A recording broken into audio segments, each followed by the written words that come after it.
Hello everyone, I'm Izzy Wells and welcome to Hot Stuff, where we discuss current hot topics that we think deserve your attention. From social issues to popular culture, we'll be keeping you updated on relevant and unique Taiwan-related content every Tuesday.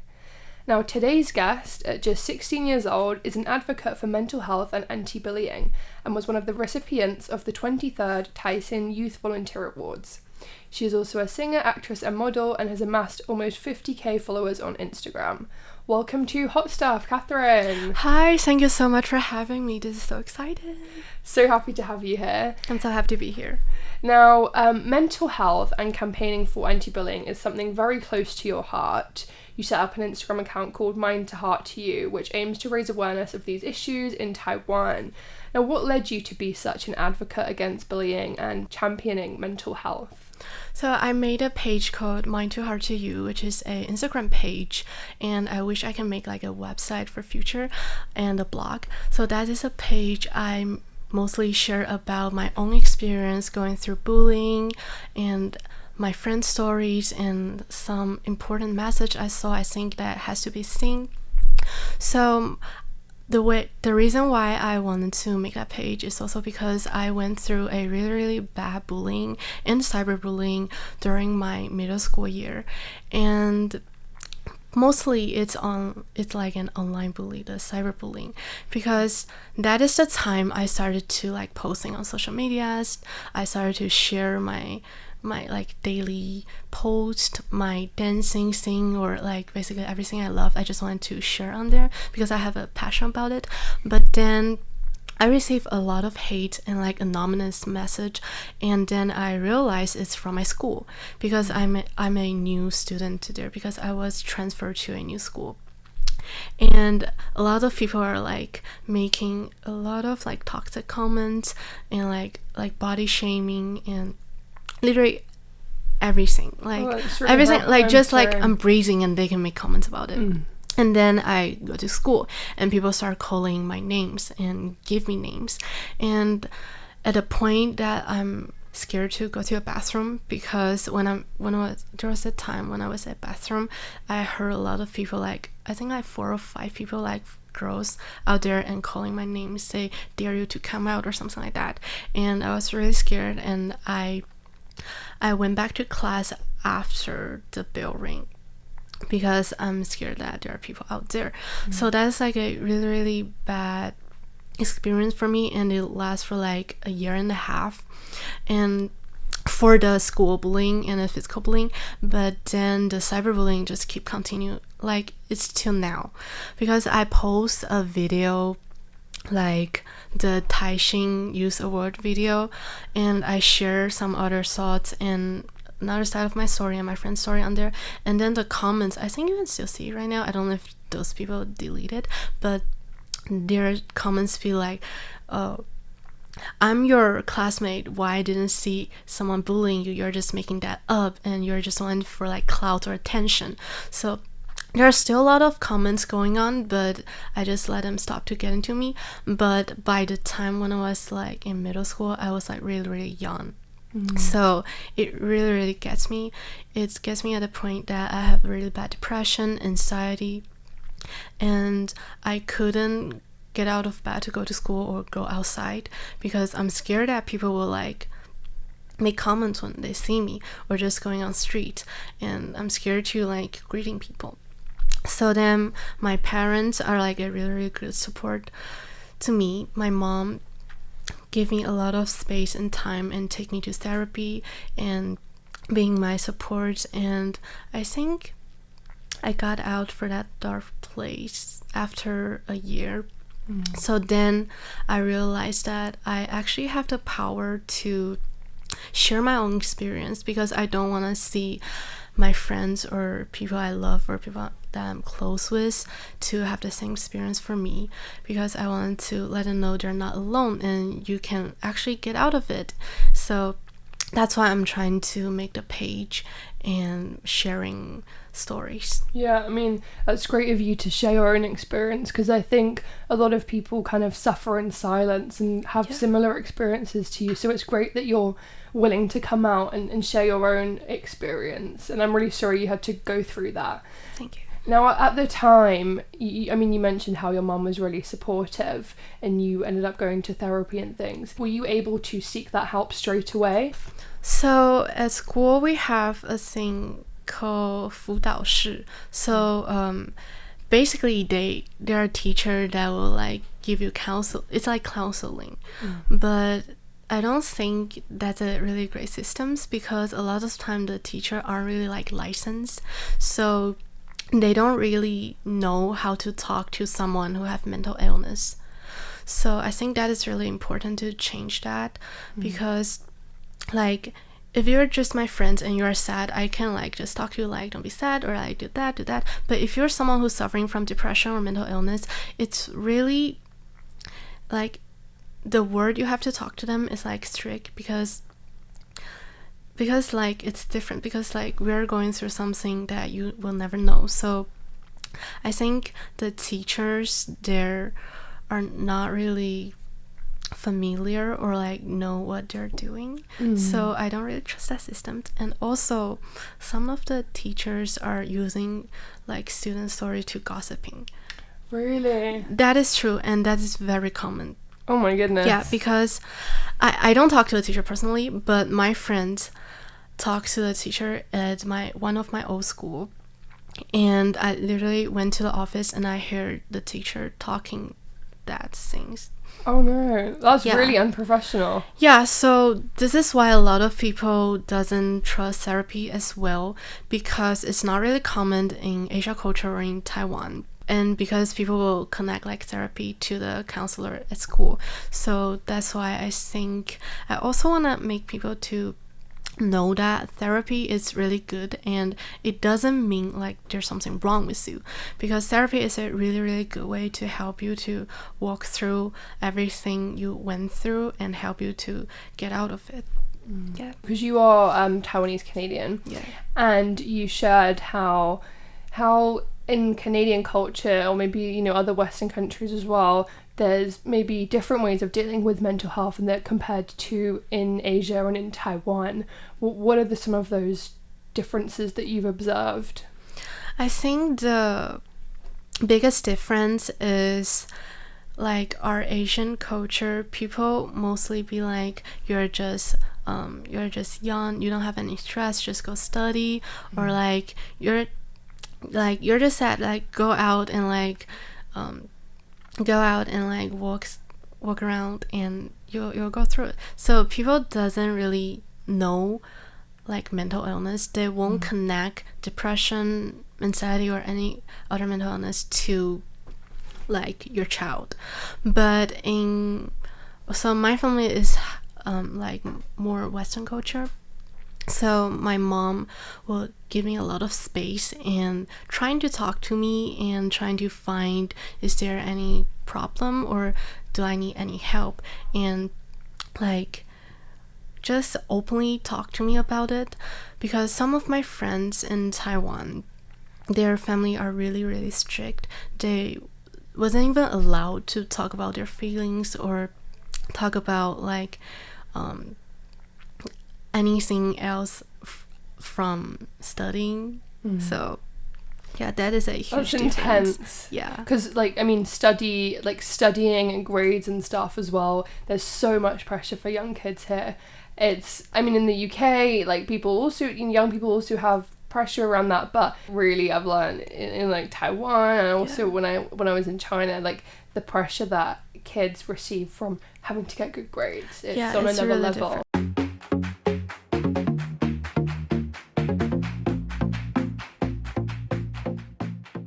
You are now homeschooled. What were some of the reasons behind that? So I was actually homeschooled in 9th grade too, and I went to school in 10th grade, and then I'm starting homeschool now.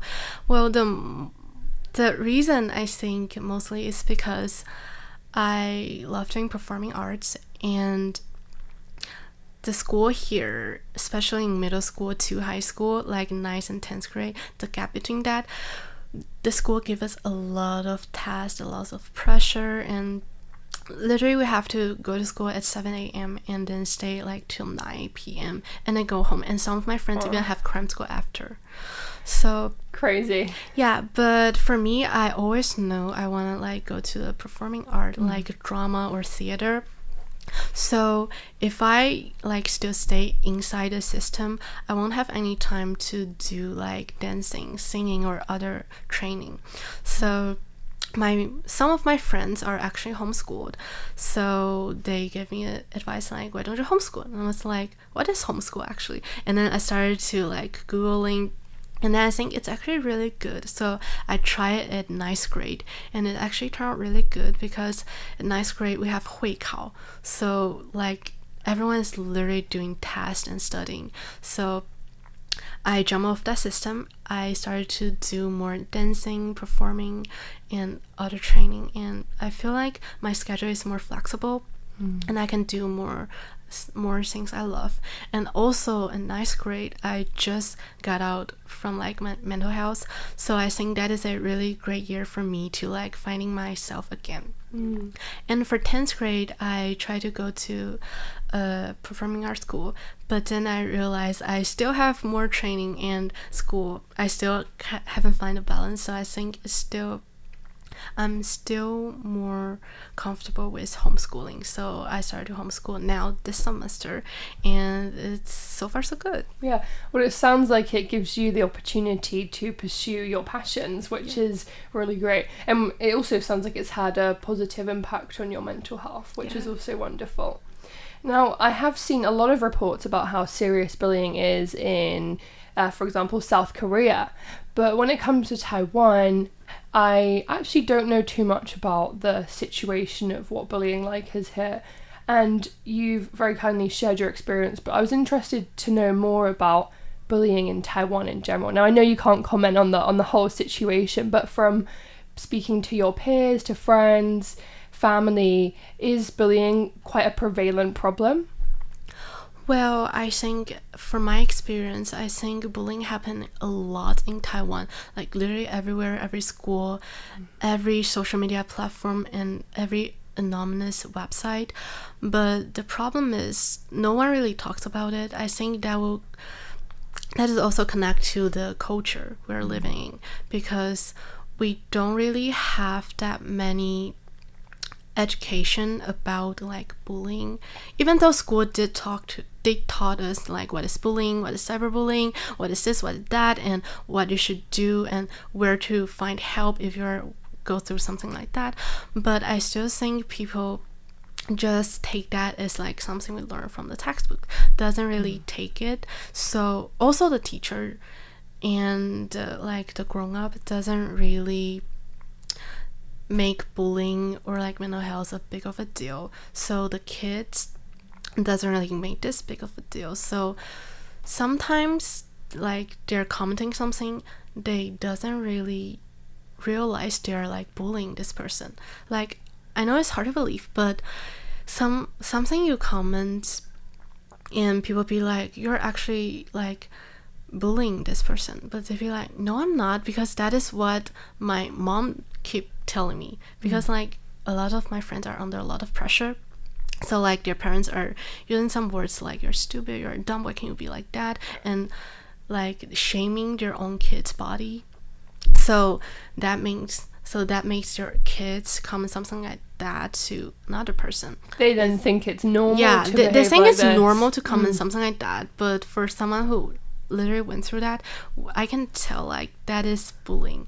But people are making that so like they're normalizing that, and I want to do something about it, but I don't think it's possible, because it's hard, isn't it? It's really hard because we're under this big different culture. And you mentioned that the pressure of grades and studying is a big cause of mental health issues for young people in Taiwan. What are some of the other kind of mental health issues, would you say, that young people in Taiwan suffer from? I think not only in Taiwan, I think the whole world, the cyberbullying is like getting really, really big now, because like all the social media platform like Instagram, Facebook, like everything you think online can cause bullying. And people now, I think like 8 or 7 years old have phone or like iPad or something. Crazy, right? Yeah. So like, okay, so like there's a thing called Roblox kids. Yeah, they are like really mean. They're so mean. Like, explain what that is. Roblox is a game. Yeah, Roblox is a game, and they're like 7 or 8 years old kids on them, and they're so mean. They're literally come for you. So like, I think they're just like having fun or something. I didn't think about it, but I think that is also a reason to, like, maybe they grow up, they'll become the bully. So I think, well, it's really normal now. It's sad, but it's true that people online can comment literally everything, and sometimes you don't even know who comments that. So I think a lot of people, and for us kids and kids in Taiwan, are suffering from cyberbullying online for just social media. Yeah, I think that's a really tough challenge that's becoming more and more serious. Do you think Taiwan's government and schools are kind of doing enough to tackle these new challenges that the younger generations are having to deal with in Taiwan? I still think they need to normalize mental health and bullying, because like our textbook only tell you what is depression, but they didn't tell what caused it, or like what source you can like go find after you think you may have depression. So I think the textbook need to put this information at such a young age, like maybe in elementary school, because I'm in high school now, and so the first time I saw mental illness and bullying topic in the textbook is high school. So I think people should like learn it at a young age, but that also means the parents, because the parents doesn't like that. The parents doesn't want the kids to learn these like illness, because they think it's wrong or it's like a problem. They think if you have this, like there's something wrong with you. So I think the first thing is the textbook and the education. And the second thing is I'm actually part of Taipei Shi Ershao Daibiao, and for our group we are specific in feminism, anti-bully, mental health, and gender equality. And these are the topics that we talk to the government as a like teenager or young audience perspective. And sometimes the response they gave us is like really bad. Really? Yeah. In what way? So like I think like 2 months ago there was a news come out in Taiwan saying like teenager suicidal and teenager jump off the building, and the government reply as the building is like too high or like something like that. And we think that is like literally not an answer. We tell you this is because we want you to see that there is a problem here, and we want you to like deep into it and like find a solution, or like make it serious, make it a problem. Because the way they talk about it is like it's just like a normal day conversation. But we want you to, we want you to make it serious. We want you to make a solution about it. Yeah, and are you hopeful at the moment for the way that things are? Do you feel like things have changed at all? Well, I think the government is trying to make it serious, but it's really hard because like they have to make the teacher believe you, they have to make the parents believe you, they have to like literally trying to change the whole culture or like the whole system. The whole system and what people think. So I think it's really hard, but I think it's getting started, but I don't think it's like going to help in any way. Well, also the therapy is like really expensive, so right. I mean, that's a similar problem in the UK is that if you want to get, we do have a national health service, you can apply to basically get on the waiting list for that, but the issue is that you have to wait for so long to eventually receive it. The other option is paying it for yourself, and that's really expensive for like an hour. Well, actually the government just released a statement. It's like in Taiwan we can have like 3 or 4 free therapy sessions for like age 14 or 15 to like 30 or something. Yes, I saw that. Yeah, I think that is a good start, but still I don't think lots of people will like really go to therapy, because people still think going to therapy means something's wrong with you. Right. So I think for like the future, there'll be not lots of people go there, and they will take off this thing. So yeah, I mean, you know, and again, like I said, there are similarities with Taiwan and the UK here and there. I definitely think the UK is getting better, but there is still stigma around having mental health issues, and you don't want to come forward because you're worried that people will say that, oh, like, you have a problem with you, there's something wrong with you, and that is definitely the case for some older generations. That is how they view it. But I am hopeful for this government measure that you mentioned about introducing free therapy for young adults. So let's keep our fingers crossed. Yeah, I think that would be really good, but you have to depends like if people really do go there. Right, yeah. And what advice would you give to a young person who is currently having a tough time due to bullying or mental health? Are there any resources or tools that you found particularly helpful? I mean, we touched on therapy, but any other suggestions? I think the best thing is trying to like talk to people you trust, and like maybe not your parents, because sometimes that would be tough to like talk to your like close friends or family. Like just talk to someone you generally trust. But if you still don't think you have that person, I think it's really good for you to journaling, because that's what I did before I talked to anyone, because that can help me like clear my mind and what I'm really go through right now, and what I want to change or something like that, and what I'm currently feeling right now. I think journaling or talk to someone you trust. And the advice I want to give is you're not alone, and I'm here with you, and you will definitely find your way, and you will definitely get out of it one day. So just don't give up, and trying to just maybe be alone help in some of the way, because that give you the time to think and just be there To process it, and I guess deal with it yourself as well, because I mean, sometimes people kind of try to distract themselves and not deal with the actual issue, and then, you know, months down the line, and then you have a huge mental breakdown, and you don't know where it come from or where to start, because I went through that. Yeah. Oh, also, the new thing I try right now, I think I started like 3 months ago, is meditating. That is really good. And talk us through meditation. What does that involve? So it's basically just, for me, I just sit there or sometimes laying down, and I put like a audio, like a meditating guide on YouTube or like Spotify or any podcast, or sometimes just like soft music, and then just close my eyes and then just think. Well, not really think, but I don't know how to explain it, but it's like really good for you, and after that you will feel like very refreshed and like a new person.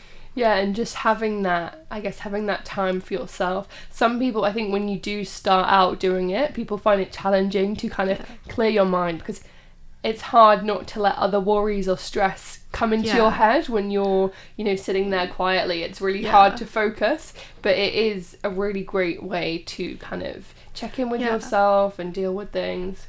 Meditation really helps with my ADHD too, because just like you say, it's hard to focus, and I did think a lot of things when I first started it, but now I think it's getting better, and I can really just sit there and for like half an hour or like to an hour, and without worrying anything. Amazing. And you walked in Taipei Fashion Week this year, which must have been a very fun experience. But the modelling industry, and especially like runway models, right, is notorious for its strict standards around weight and kind of bad mental health. How do you look after your mental health when you're kind of in this environment?